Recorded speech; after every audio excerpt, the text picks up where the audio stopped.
Shalom, shalom, peuple de Dieu, Zambe a pambla bino,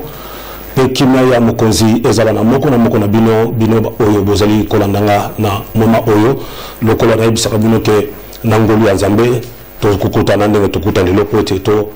partager les sous messages au Nzamba Pessi comme d'habitude.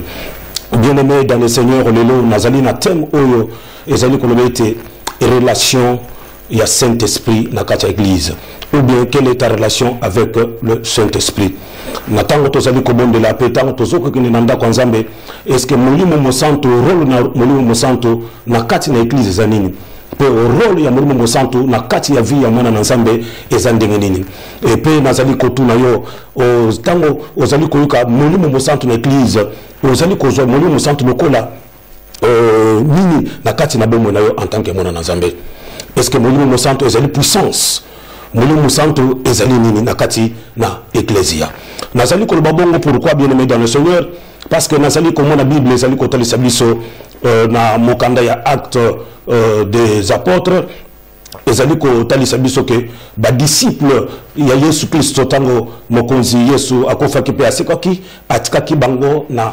chambre haute bazali kozela koya ya molimo mosanto na kati na bango. Et tango molimo mosanto ezoya na kati na bango po epesa bango makasi po ete ba telema pona kosala mosala na Nzambe. Alors bien aimé dans le Seigneur, nazali ko mona lelo batu ebele bazali ko comprendre oyo ezali molimo mosanto te. Donc ils ont la confusion na batu ebele oyo nazo mona lelo na ba église na biso na bisika tout ozotambola pe ba na Nzambe bazali ko considérer ko zona considération na molimo mosanto te na kati na bomo na bango. Yango na lobi ete relation na yo na molimo mosanto ezandenge nini. Bien aimé dans le Seigneur, mon temps on azali ko benga relation, tant mutu azali ko banda relation na mutu, ezali ta o bazali ko yebana pe bazali ko zoatani ni oyo bakoki ko yebana malamu po ete ba tala nini ya ko avancer na vie o bakoki ko vivre. Bien aimé, lelo nazali ko mona batu ebele tango aza na église ou bien tango ali ateye lelo bana Nzambe azali ko banda d'abord liboso ya ko banda ko bana balanka. Akobanda ko bana balanka. Rokobo shentara kabo sheke sa avant que abanda côté ya abandi déjà na balanka. Est-ce que kolobana lanka ndezali ko lobete mutu oyo azali na molimo santo? Est-ce que atondi sami na ngoya Nzambe? Non, bien aimé dans le Seigneur. Kolobana lanka ezali ko lobete ke mutu wana ndi atondi sami na molimo santo. Kolobana lank ezali oyo tozali ko benga ezali badon ya molimo santo. Mais batuno surtout bazana don wana te ya kolobaka na lanka. Ezate ke tango zolo na lanka ezako l'exekeno mutu oyo atondi sami vraiment na molimo santo. Te ezali bongo te. Kolobana lanka ndina chikoloba ezali badon oyo zana kati na église tango mutu azali ko na kati église. En plus que quand tu parles la langue tozali ko mona tibazako benga ngo interprète azala pona interpréter tango langue ozali ko na langue na église. Nazali ko mona ngomini ezali ko salema même na église au moni pasteur ou évangéliste azali ko kamba église ou bien kamba intercession azali ko bisa bato vous commencez maintenant à prier à langue. Non, ce n'est pas tout le monde qui prie à langue. Ce n'est pas tout le monde qui prie à langue. Tant on a zali ko babongo pourquoi Saint-Esprit azana ba domaine ebele na kati na église. Tozana ba domaine différent o na tozomona na kati na église. Saint-Esprit akopesa yo ngolu ya sagesse, esprit de sagesse, esprit d'intelligence, esprit de discernement. Nous wana tozali kokuta ngo na kati na molimo santo. Ezali ko beteke tango mutu azali ko na langue te elubete mutu wana azana molimo santo te. Non. Saint-Esprit tango ezana kati na yo bien aimé ezana ezana misala oyo Saint-Esprit ezali ko sala na kati na nzoto mutu. La première des choses bien aimé dans le Seigneur on a ko bisabino molimo santo tango azana kati na biso d'abord molimo santo azali ko pesa biso makasi ya kotele matango makambo ezali ko ya na kati na bomo na biso bitumba oyo ko ya na kati na bomo na biso na makasi na biso moko tokoko kate pona kolonga bitumba oyo kotele na vie na biso ou ba circonstance oyo ko ya na kati na bomo na biso na makasi na biso personnellement tokoko kate mais koleka sikoyo na molimo santo wana tozali kokoka pona ko longa mongona oyo akotelema na kati na bo moyi na biso bien aimé dans le Seigneur. Molimo santo na kati na église ezali na ba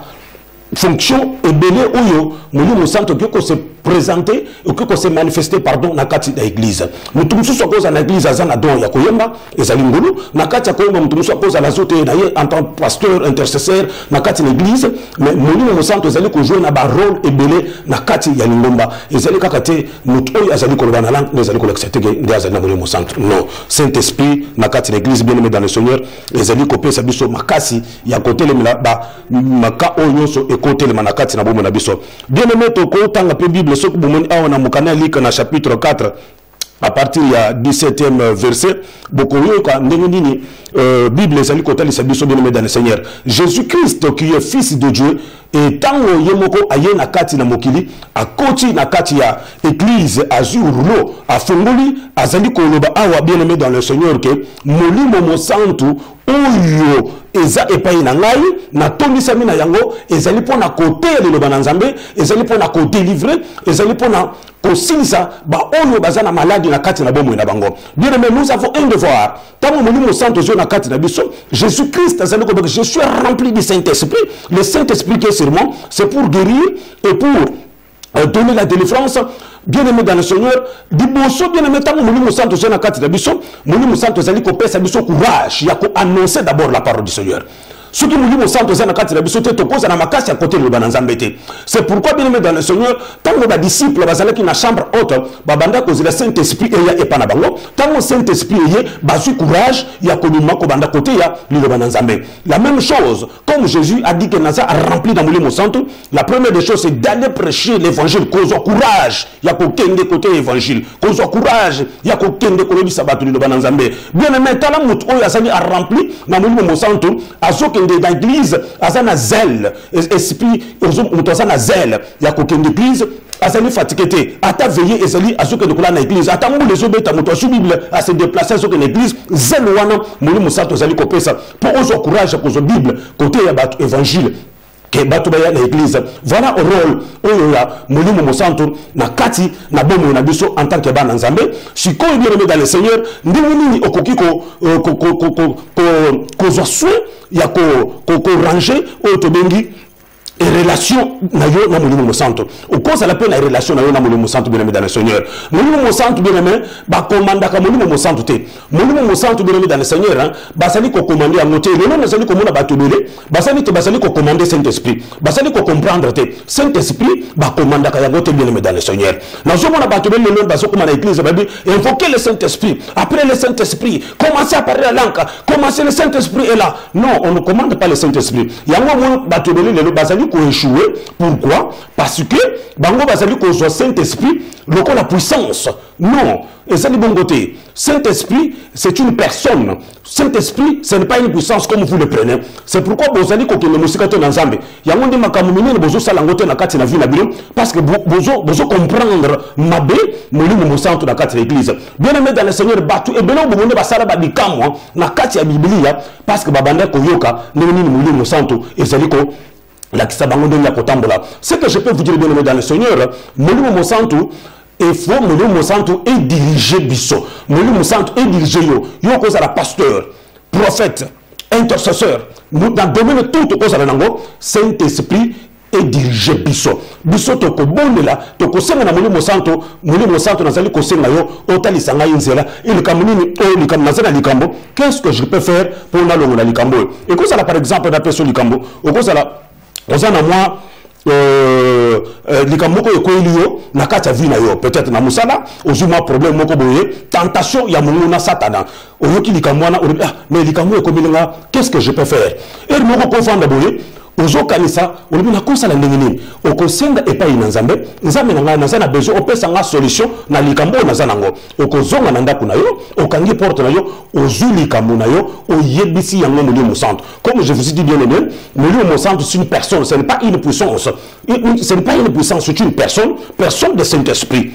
Bien aimé dans le Seigneur. Alors, tant que vous allez koyer bis Nzambe, Nzambe azali koyoka, azali koya au secours na likambo na yo, azali ko pesa solution. Comme exemple na ko pesa bino, ko soigner relation na yo na molimo santo na quel sens? Tant que mutozo linga ko bala mwasi, azoli linga ko banda fiançailles na mwasi, azokende pa mwasi, azoli na mwasi wana. Tant que zo na mwasi ce n'est pas le même jour où le mutu wana a commis déjà qu'on vend dans moi sur nanda azali ko sala siko nini azali ko soigner les relations azali ko benga bazali ko kutana bazali ko monana na malembe tindenge basoya ko vendre place moko bien aimé nazo kama na komona lelo mutu ayo na église lelo pendant 1 mois 2 mois 3 mois ceux qui ba baptisé d'office a commis pasteur d'office a commis évangéliste d'office a commis ko prophétiser non je ne refuse pas et quand ça la peut mutu ko lelo on dit Nzambe dans 1 mois dans 1 semaine ndoli Nzambe na kati na ko sala mais bien aimé on apprend encore il faut que ça la nata ya ko vendre kotala ndenge ni Molimo Santo ezali kondima yo koyoka oyo Molimo Santo ezali koloba c'est ça des problèmes on azali komona ebele lelo bazali kosala ba gaffe ebele na ba église quelque chose comme ça Nzambe alobi ngai Molimo Santo libi boye Molimo Santo dit non on ne commande pas le Saint-Esprit bien-aimé dans le Seigneur on écoute ainsi dit l'Éternel c'est par rapport ya Molimo Santo nde oyo azali kokamba biso bien-aimé soki botali pe na mukanda oyo tozali kotanga na mukanda na biso ya Jean boko comprendre à partir de 4e verset boko yoka ndenge basa kotalisa biso eloko nini Molimo Santo na nzoto na biso ou na église ezali ko aider biso na nini Molimo Santo bien-aimé dans le Seigneur ezali ko aider biso na ba tango ba makambo ya makasi ezali ko yela biso Molimo Santo ezali ko pekisa biso ba makambo susu neti ba péché okomona mutu azali ko sambela mais akoyi na péché akomi ko sala la péché wana mais comment yo ozali mosali na Nzambe yo ozali mwana na Nzambe mais tango péché oyo yeli yo on se retrouver na ekobo koyi on se retrouver okomi na ko sala makambo oyo ya ba païen est-ce que Molimo Santo lebela kiyote est-ce que Molimo Santo le bibliothèque il comme ça et ça péché bien aimé dans le Seigneur nous devons écouter le Saint-Esprit nous devons écouter le Saint-Esprit tout bon de la tout na Molimo Santo ayebisaka biso soki Molimo Santo te bien aimé dans le Seigneur to ko côté yate soki Molimo Santo zalité to ko yemba te donc nous allons bien aimé dans le Seigneur tout se connecter na Molimo Santo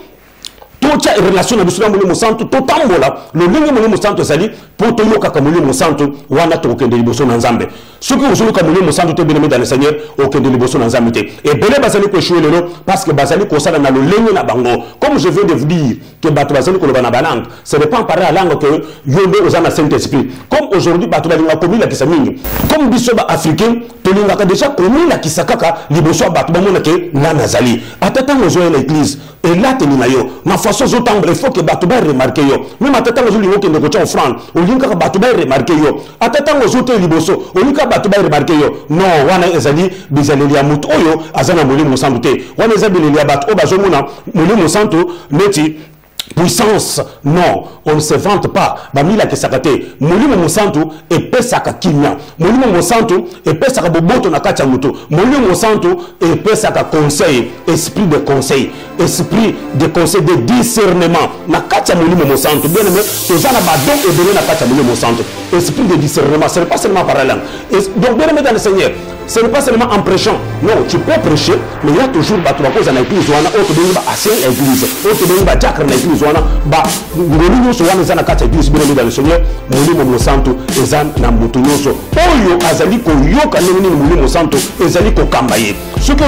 ozo sala makambo na ndenge ya yo moko par force bien aimé non wana Nzambe aza na kati na yo te yango ozomona ebele lelo oyo bien aimé bazali kolanda Molimo Santo te bazali kosala makambo na ndenge na bango. C'est pourquoi vous voyez aujourd'hui batolele bazoko na masumu bazoko na ekobo église makambo ebele ezosala manelo et communauté mode il faut que mutu tout temps il faut aller dans la langue baraka sakaraka tout ça non bien aimé Saint-Esprit badirija kangote bayokaka ndenge Molimo Santo ezali koloba. Ce que je voulais tout simplement vous dire bien aimé dans le Seigneur, soigner les relations na yo na Molimo Santo yokaka Molimo Santo sengaka et pas ya Molimo Santo